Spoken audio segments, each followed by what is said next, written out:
Hello student, welcome to my channel future study line. स्वागत है आपका हमारे चैनल में।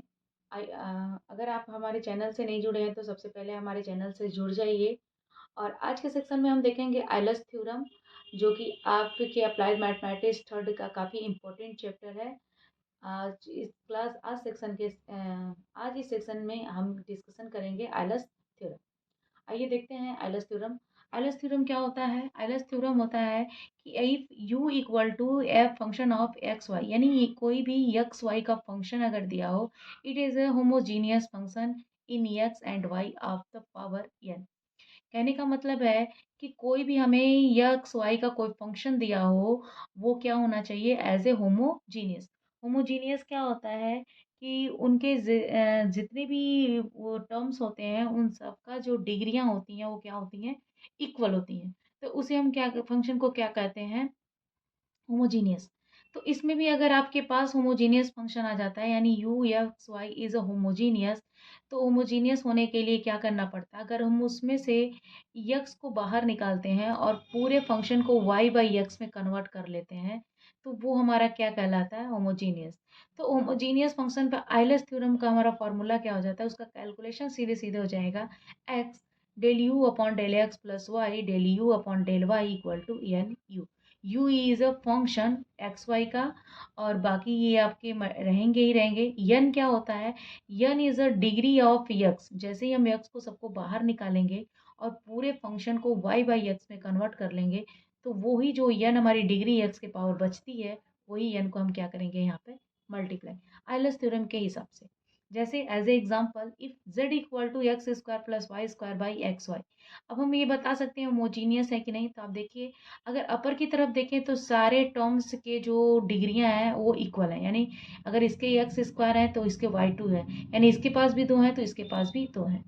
यहाँ पे अगर नीचे की तरफ देखें तो एक्स की पावर वन है, वाई की पावर वन है, यानी जितने टर्म्स दिए गए हैं वो ऊपर की तरफ या नीचे की तरफ, सबके उनके जो डिग्रियां हैं वो क्या है? इक्वल है।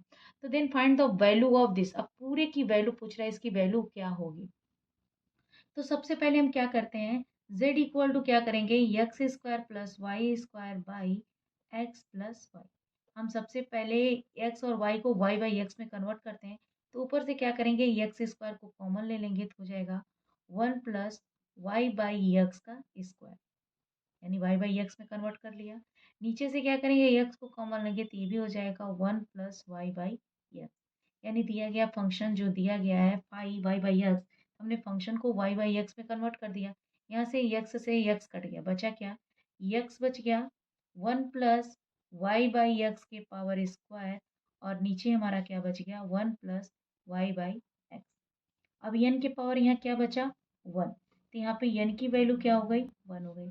जब n की वैल्यू वन हो गई तो हमारे आइलर्स थ्योरम क्या कहते हैं?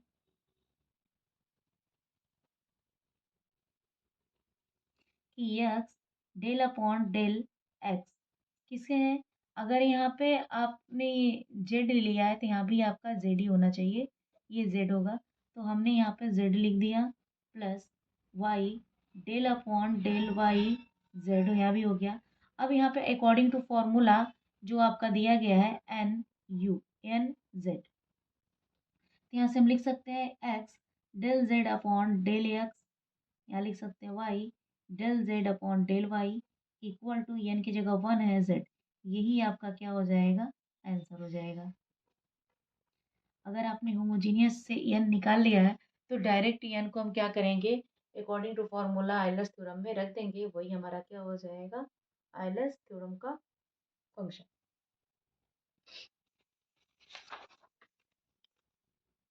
सवाल देखते हैं। नेक्स्ट वाला हमारा दिया है, if u equal to sine inverse X square plus Y square X Y then prove that this. अब यहाँ पे देखिए हमारा सोल्यूशन क्या है।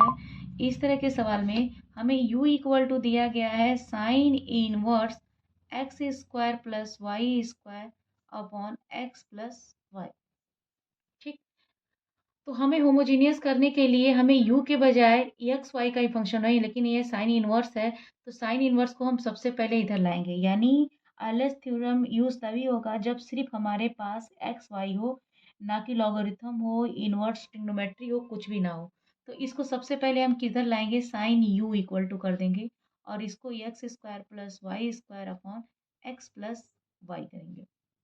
अभी ये हमारा यू की जगह क्या हो जाएगा, साइन यू, यानी जो भी हमारे आयलर थ्योरम में यू होता था अब ये क्या हो जाएगा, साइन यू, और हमारा एक्स वाई का फंक्शन आ गया। अब हम आयलर थ्योरम इस पर क्या करेंगे, अप्लाई कर पाएंगे। तो यहाँ से हमारा ये निकल के आ गया X square equal to 1 + Y by X के पावर 2 और नीचे आ गया एक्स 1 + वाई बाई एक्स। यहाँ से ये कट गया, जहाँ से हमें एन की वैल्यू मिल गई 1, यहाँ से हमें एन की वैल्यू 1 मिल गई। क्यों, क्योंकि हमारे एलएस थ्योरम में यही बोला गया है कि एक्स के power N F Y by X हो, तो यही एन हमें अकॉर्डिंग टू फॉर्मूला में रखना है। इसके हिसाब से यहाँ पे क्या बच रहा है, 1। और अदरवाइज यहाँ हमारे पास ट्रिक भी है। अगर हम ट्रिक भी अप्लाई करना चाहें तो हमारा आज का ट्रिक क्या है कि जो भी डिग्रियाँ होंगी ऊपर ऊपर जो भी डिग्री होंगी उसमें से नीचे की डिग्री को क्या करेंगे, सब्ट्रैक्ट। तो ऊपर की डिग्री आपकी क्या है 2 और नीचे की डिग्री क्या है 1, तो एन की वैल्यू क्या हो गई 1। ये आप अब डायरेक्ट अप्लाई कर सकते हैं एन निकालने के लिए। ये आज का फ्यूचर स्टडी लाइन की तरफ से ठीक है आपका, कि जब भी हम आयलर थ्योरम यूज करेंगे तो आप क्या करेंगे, जब से आपके एक्सपोनेंशियल फंक्शन दिया हो, लॉग दिया हो, ट्रिग्नोमेट्री दिया हो, उसको हम दूसरे साइड लाके इस पूरे फंक्शन को हम एक्स वाई फंक्शन बनाएंगे। यानी यहाँ से बाकी ट्रिग्नोमेट्री लॉगरिथम जो भी दिया हो हटाएंगे और उसके बाद यहाँ से क्या करेंगे, आप देखेंगे ऊपर सबकी सेम डिग्रियाँ, नीचे सबकी सेम डिग्रियाँ हैं, तो ऊपर में से किसी एक डिग्री को नीचे वाले किसी एक डिग्री से सब्ट्रैक्ट कर देंगे तो वही हमारा क्या हो जाएगा, एन आ जाएगा। अब यहाँ से आयलर्स थ्योरम क्या होता है, आयलर्स थ्योरम के फॉर्मूले क्या होते हैं, ये होते हैं x del you upon del x plus Y del you upon del Y equal to N u. अब यहाँ पे देखिए एक्स तो रहेंगे ही रहेंगे, डेल अपॉन डेल एक्स भी रहेंगे, यू की जगह आपके क्वेश्चन में क्या हो गया है, साइन यू, तो हम यहाँ पे लिख दे रहे हैं साइन यू। वाई हो गया डेल अपॉन डेल वाई, यहाँ भी यू की जगह क्या हो गया, साइन यू। एन की जगह आपका 1 हो गया, यू की जगह क्या होगा, साइन यू। अब इसको एक्स के रिस्पेक्ट में डिफ्रेंशिएट करेंगे, तो जैसे ही हम एक्स के रिस्पेक्ट में डिफ्रेंशिएट करेंगे तो ये कांस्टेंट नहीं है यू, यू तो एक्स वाई का क्या है, फंक्शन है, तो यहाँ से साइन का क्या हो जाएगा, साइन का डिफ्रेंशिएशन होता है कॉस यू, और यू है तो del you upon del x लिखेंगे। साथ में आप ये भी लिखेंगे कि अगर यू का आपने एक्स के रिस्पेक्ट में किया है तो del you upon del x लिखेंगे। वाई में भी यही काम करेंगे, वाई है और कॉस यू हो गया और del you upon del y हो गया, और यहाँ पे आपका हो गया साइन यू। कॉस और कॉस दोनों में बराबर है तो इसको हम इस साइड लेते जाएंगे, तो हमारा आंसर आ गया x del you upon del x plus Y del you upon del y. हमने कॉस वाई को यू को बाहर किया और दूसरे साइड लेके आ गए, तो sine u by cos u, तो साइन बाई कॉस क्या होता है, टेन यू। यही हमें प्रूव करना था। यही तरीका है आयलर्स थ्योरम को लगाने का।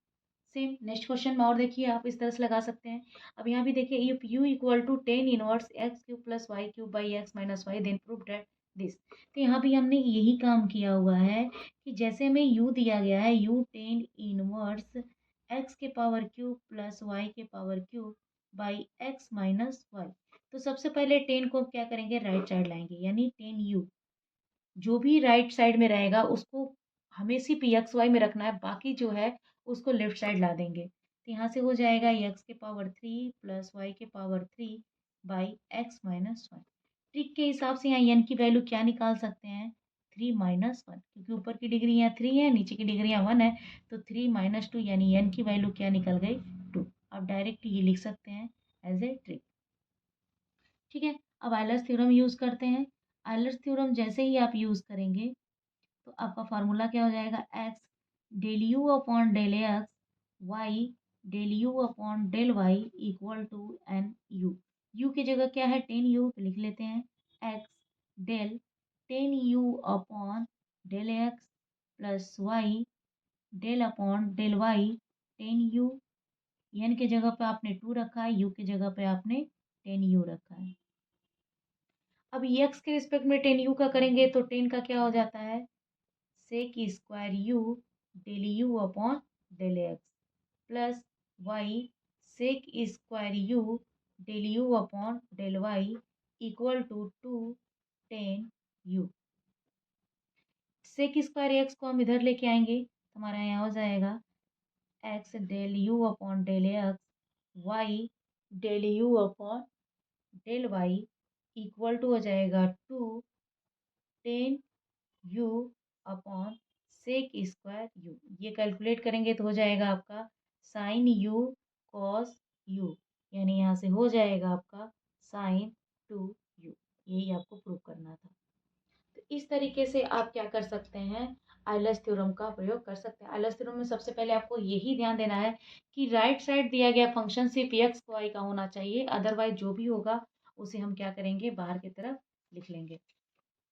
जैसे अगर आपका फंक्शन जो दिया है लॉग में दिया हुआ है, तो लॉग में आप इस तरह से लगा सकते हैं u equal to log x के पावर 3 प्लस वाई के power 3 upon x plus y. अब यहाँ पे देखिए u इक्वल टू लॉग में दिया हुआ है, हमें लॉग नहीं चाहिए, सिर्फ एक्स वाई का चाहिए, तो लॉग को हम राइट साइड में ला दें। जैसे हम लॉग को राइट साइड में लाएंगे तो e के पावर u हो जाता है, क्योंकि लॉग को जब भी हम राइट साइड में ले जाते हैं वो क्या हो जाता है, e के पावर।